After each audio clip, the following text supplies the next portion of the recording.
continuar seguidamente la exposición a cargo de la señora Alicia Rubio. Ella es expositora de políticas educativas hacia una sociedad verdaderamente tolerante, española, filóloga clásica por la Universidad de Salamanca, es casada, tiene 3 hijos de 22, 21 y 16 años, es conocida en España, también internacionalmente, por su libro Cuando nos prohibieron ser mujeres y os persiguieron por ser hombres.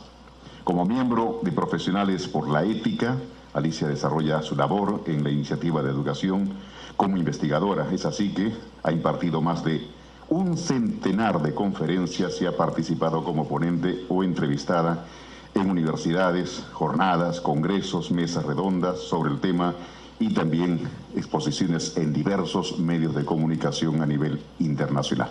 Recibamos a la señora Alicia Rubio Cal.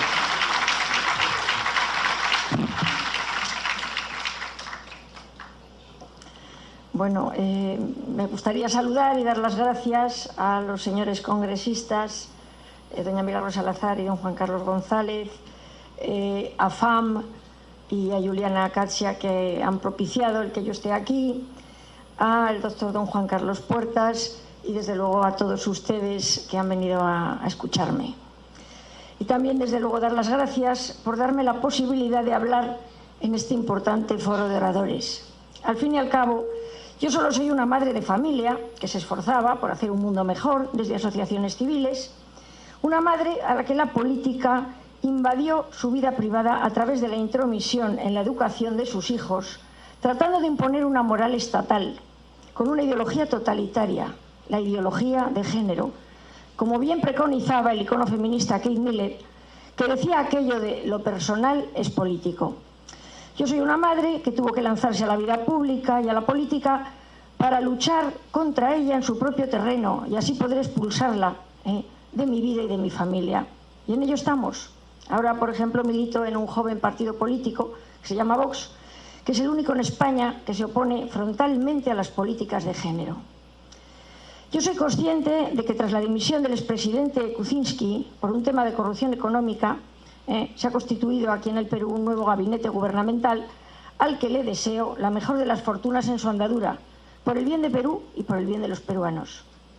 Y por si pudiera ser de utilidad a esa andadura aventurosa que les deseo en este mandato, me gustaría informar al Perú y a sus representantes políticos de la situación de España, a la que diversos gobiernos afines a la dictadura de la ideología de género, de forma expresa y sobre todo de forma soterrada, nos han abocado a los españoles a una situación que también está viviendo gran parte de los ciudadanos de la Unión Europea.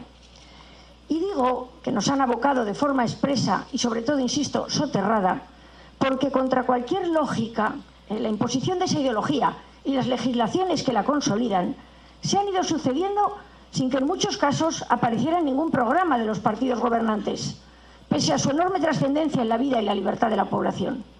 Y porque partidos de ideario contrario a los principios que sustentan esa terrible ideología han apuntalado los logros de los anteriores sin dar un solo paso atrás. Un camino sin retorno que parece haber sido marcado de antemano. Incluso esos partidos de ideario pro familia han legislado avanzando en esta agenda liberticida. He leído con mucha atención el discurso de investidura del presidente Vizcarra. Y si algo puede resumirlo, es su intención de atacar la corrupción, lo que le honra. Solo le pediría que no se circunscriba a la corrupción económica ligada al robo y a la malversación de caudales públicos. Al final, y siendo grave, el dinero es solo dinero. Mi experiencia es que hay una corrupción muchísimo más lesiva para los ciudadanos, que es la vulneración de derechos fundamentales a través de legislaciones aberrantes, la corrupción de los menores en la escuela a través de currículos innecesarios e ilógicos, que los empuja a situaciones antes impensables y llenas de sufrimiento personal. Y, finalmente, la devastación social y presupuestaria de tener grupos sociales privilegiados, amamantados por el dinero público y dedicados precisamente a todo lo anterior, es decir, a conculcar derechos y a adoctrinar menores. Grupos que dicen luchar por los derechos de mujeres y de diversos sexuales y que en realidad consolidar privilegios y la recepción de dinero público, y sobre todo porque no se eliminen las causas de esos privilegios y el sustento económico que les resuelve la vida. Corrupción a todos los niveles y ausencia de libertades fundamentales es exactamente todo lo que trae consigo la imposición de la ideología de género en los países. Precisamente porque se impone, precisamente porque hay que imponerla. Imponerla para que triunfe. ¿Por qué? Porque esto funciona como una dictadura. En el discurso del nuevo presidente se lee que se compromete a defender la integridad física y moral del Estado y la independencia de las instituciones democráticas. Son palabras textuales. Me gustaría poder informar a todos de que hay un alto riesgo de corrupción institucional cuando se impone la ideología de género como una moral de Estado. Moral estatal obligatoria en todos los ámbitos por presión e intereses de unos lobbies privilegiados que están altamente subvencionados por poderosos organismos internacionales. Trataré de explicarme. La implantación de una moral estatal implica coacción e imposición, puesto que el Estado se inmiscuye en ámbitos de la privacidad personal. En España se han promulgado una maraña de legislaciones que vulneran derechos fundamentales, que crean extraños delitos de pensamiento y expresión y que imponen sanciones y censuras de todo tipo para conseguir su implantación. Y muestran un poder legislativo mancillado por la traición a los intereses de los ciudadanos que les han votado.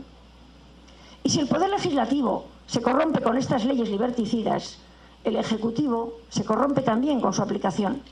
Y el Poder Judicial pierde toda ecuanimidad cuando no solo no hay presunción de inocencia para determinados ciudadanos, sino que ha de juzgar nuevos delitos imprecisos y de imposible tipificación, que en muchos casos dependen de la percepción del agraviado y no de hechos objetivos. Por ejemplo, las actitudes masculinas, la opinión sobre un comportamiento homosexual o la mención de estudios médicos y científicos respecto a la transexualidad son ahora, en muchos lugares, y en España concretamente, infracciones punibles de machismo, de homofobia y de transfobia. Y cuando se mancillan los tres poderes, cuando los tres poderes colaboran en actuar contra la Constitución y los derechos humanos fundamentales, cuando pierden su independencia en lo que respecta a temas de ideología de género, el propio Estado se convierte en un organismo corrupto. Veamos el caso de España. En España hay miles de grupos que dicen defender los derechos de las mujeres sin contar con la inmensa mayoría de nosotras, que se han arrogado nuestra voz sin motivo, y comienzan a multiplicarse poderosos grupos que dicen defender los derechos de las personas LGTBI sin ninguna representatividad. Los más poderosos, que lo sepan ustedes, son afines a partidos políticos consolidados, y se les subvenciona con miles y miles de millones de euros, y estoy hablando de miles y miles de millones de euros, como si su presunta representatividad de mujeres y de personas LGTBI fuera cierta. Ese dinero público se justifica en su misión de erradicar la existencia de desigualdades entre hombres y mujeres, entre homos y heteros. Desigualdades inexistentes en España, que después de miles de millones de euros, después de marchas mujeriles multitudinarias, después de días del orgullo pagados con dinero público, después de acceder a los menores con cursos y talleres, esos grupos afirman que siguen igual estas discriminaciones y que incluso se acrecientan. Y es lógico. Si un grupo justifica su existencia en la existencia de un problema, es el primer interesado en perpetuarlo, o al menos en decir que sigue existiendo. Esto es pura corrupción.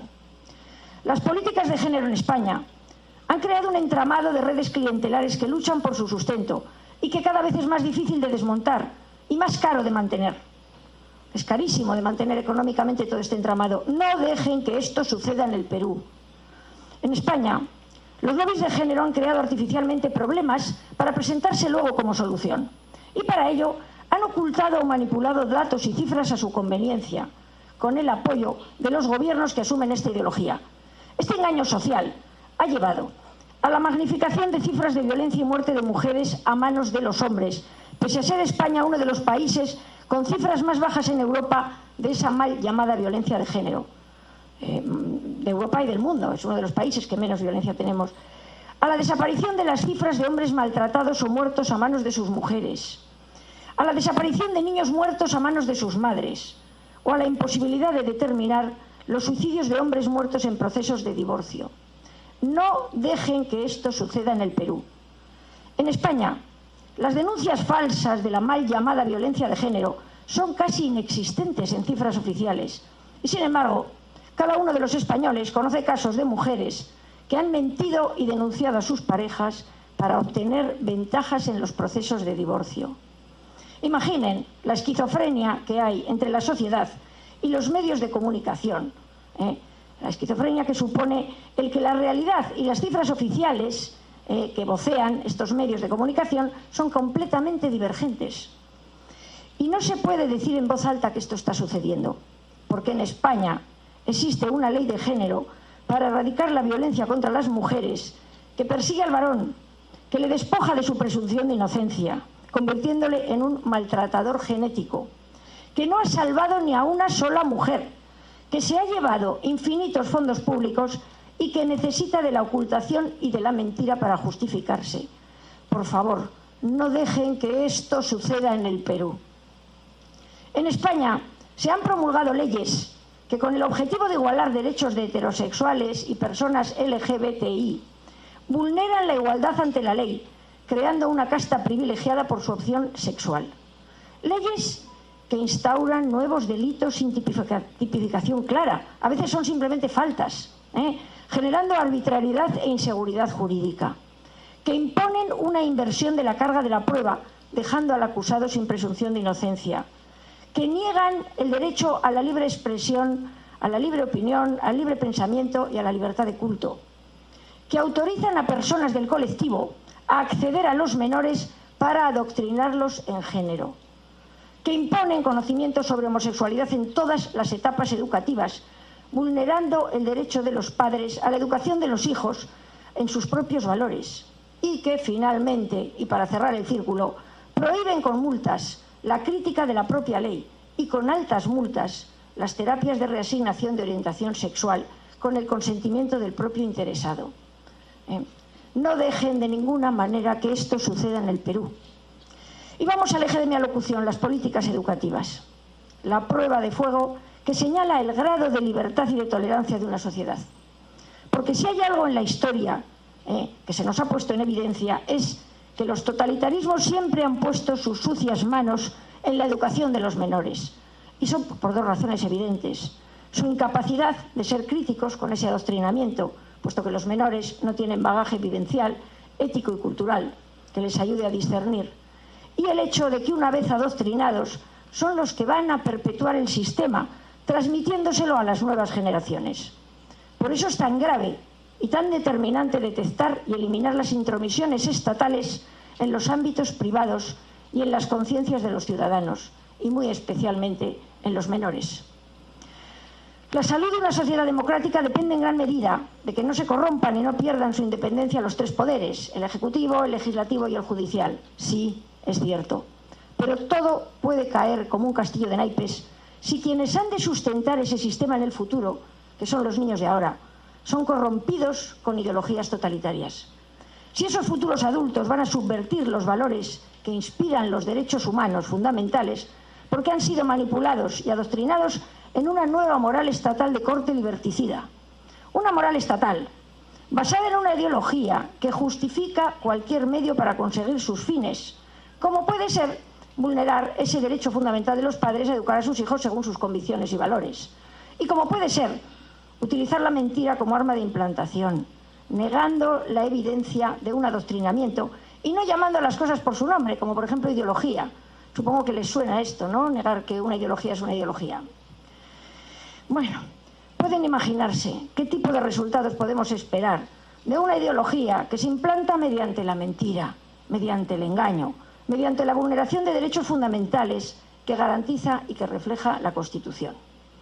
Pues sí, en España nuestros legisladores han olvidado que la enseñanza debe ser neutral y debe estar centrada en conocimientos académicos y científicos consensuados y contrastados por la comunidad científica, y que la parte educativa, la que forma la conciencia moral de la persona, ha de quedar en manos de los padres, en tanto que la escuela ha de ser subsidiaria de esta educación, en todo caso fortalecerla, según los valores de los padres, y de ninguna manera contradecirla.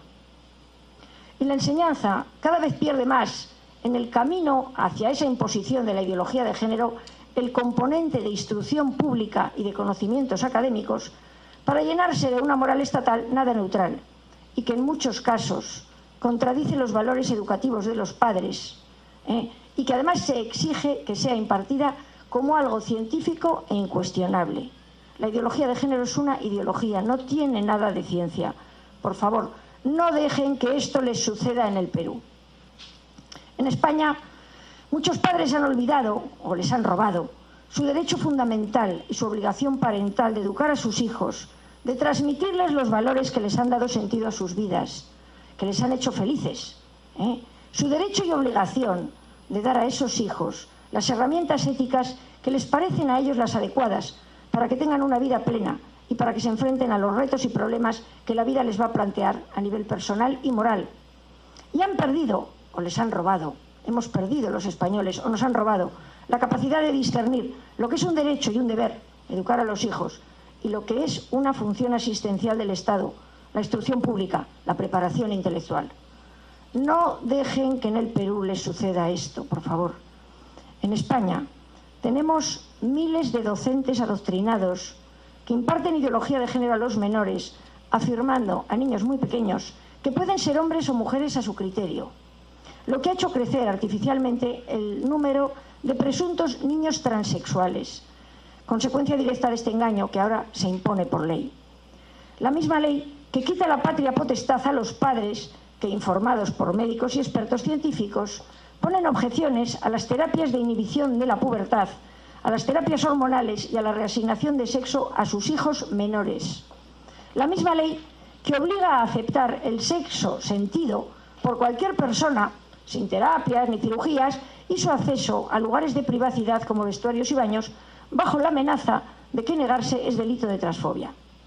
No dejen que esto les suceda en el Perú.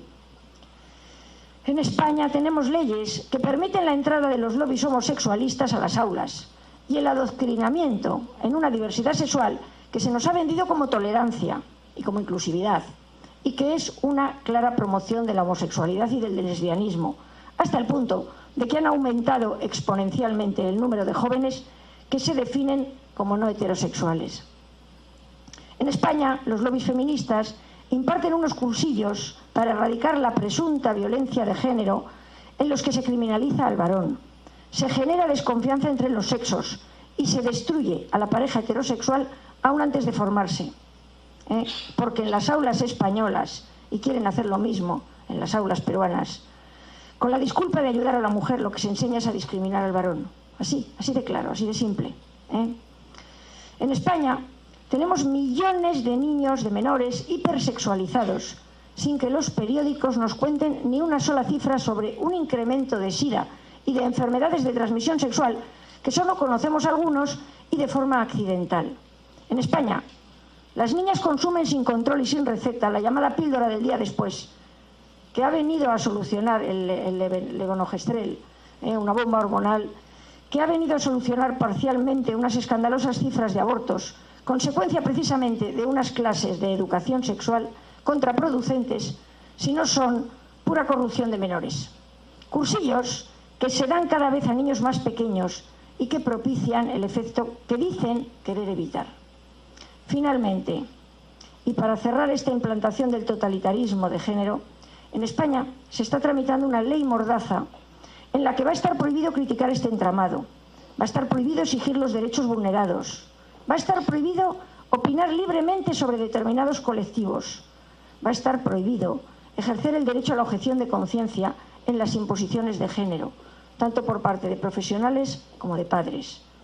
Y además va a estar prohibido enseñar a los menores y a los hijos otra visión de la vida, de la moral y de las relaciones humanas que la que impone la ideología de género. No dejen que esto suceda en Perú, por favor. Dice el señor presidente Vizcarra que quiere marcar un punto final en una política de odio y de confrontación. Y yo solo puedo avisarle de que la ideología de género, con sus nuevos delitos de odio y sus injusticias, para quienes las leyes de discriminación positiva desamparan, genera odio y confrontación, y genera discordia social y persecución del disidente, y censura y opresión. No dejen que esto les suceda en el Perú. Me dicen que a veces desde Hispanoamérica se mira hacia España como la hermana europea, moderna y avanzada, como el referente a imitar. Desde España, algunos empezamos a mirar a Perú como lo que queremos volver a ser. Un país de ciudadanos libres e iguales, un país de ciudadanos que exige que se respeten sus derechos fundamentales y que está dispuesto a luchar por su libertad y por la de sus hijos. Enhorabuena, peruanos. Las políticas de género no nos han hecho ni más modernos, ni más felices, ni más libres. Solo somos más pobres porque una buena parte de la enorme deuda pública de España se ha ido en esas políticas de género, porque al final el género, señores, es un negocio. Estamos más divididos, somos mucho menos libres y más desgraciados a nivel personal y familiar. No permitan que esto les suceda en el Perú.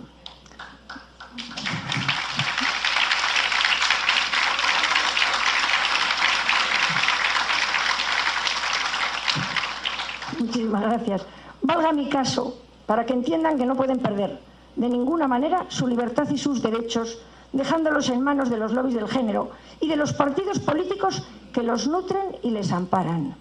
En Perú, estoy hablando aquí en el Congreso, en la moderna España, no puedo ni hablar en una sala pública de pueblo, en un local de estos centros culturales pagados con el dinero de todos, que ahora solo se dedican a permitir e irradiar la moral estatal de la ideología de género.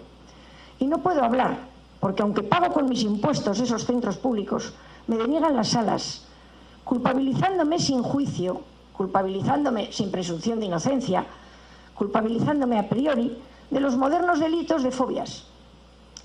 O simplemente tampoco me dejan porque me envían grupos de aleccionados matones que son jóvenes adoctrinados en el odio y en el falso derecho que les han hecho creer de que pueden perseguir al disidente sin que nadie les haga nada. Cuando la ley Mordaza ya definitivamente se imponga, porque esto me está sucediendo, es la ley Mordaza, esta persecución social del disidente contará también con la maquinaria del Estado para acallar disidencias. Ahí me empezarán, por no decir nada, por denunciar a poner multas o penas de cárcel. Porque la última vuelta de tuerca de esta dictadura moral de la corrección política es que no se puede ni criticar ni avisar de lo que está pasando. Y se ve en el horizonte esa nueva ley en trámites que contempla también, y quédense ustedes sorprendidos, la destrucción de libros, documentos y materiales que señalen como no permitido a la violencia en nombre de la paz, a la persecución en nombre de la inclusividad. Todos ustedes tienen que saber que la ideología de género utiliza un lenguaje orwelliano. Siempre dice lo contrario de lo que realmente es. Porque en esta implantación de la dictadura del género que están empezando ahora ustedes a padecer, se comienza de muchas maneras. Se puede comenzar legalizando el aborto, fortaleciendo a los lobbies feministas o imponiendo ideología de género en las aulas. Pero se termina siempre de la misma forma, en una dictadura de pensamiento y en una inversión desproporcionada de fondos públicos para el género, sus políticas y sus lobbies. No lleguen ustedes a ello, señores congresistas, por favor, no lo permitan. Porque en su discurso el señor presidente Vizcarra dijo: propongo a los congresistas un pacto social a fin de luchar contra la corrupción e impulsar el desarrollo democrático e integrador. Podemos transformar este difícil momento en una nueva etapa política. Si le vale mi opinión al señor Vizcarra y a su gabinete, para impulsar la democracia y la integración, la vía es integrar a la familia en las políticas de gobierno para fortalecerla. La perspectiva de familia como célula social básica es imprescindible si se quiere una democracia saludable y fuerte, porque la debilidad y la desaparición de la familia, objetivo último de las políticas de género, hacen necesarias más políticas asistenciales. Lo que hace mayor presencia estatal es esa dicotomía a menos familia, más Estado. Y esa mayor presencia del Estado en la vida privada se traduce en menos libertad, por precisamente esa dicotomía de a más Estado, menos libertad. Y a su vez, la menor libertad naturalmente trae más corrupción. No permitan que la política entre en sus hogares, no permitan que se eduque a sus hijos en una moral estatal que los va a hacer esclavos. No permitan que el Estado peruano se torne en una dictadura de género. No permitan ni políticas de género, ni perspectivas de género, ni enfoques de género. Todo es la misma basura. dictadura de la ideología de género. Bueno, salí de mi casa para luchar en una guerra ideológica y cultural, una guerra que puede ser incruenta en sangre, pero es terrible en sufrimiento para sus víctimas. Hemos perdido hasta ahora todas las batallas, simplemente por incomparecencia, porque no sabíamos que estábamos en una guerra. Cuando esta guerra termine, para bien o para mal, yo volveré a mi casa. Mientras tanto, les emplazo a todos ustedes al campo de batalla. Muchísimas gracias.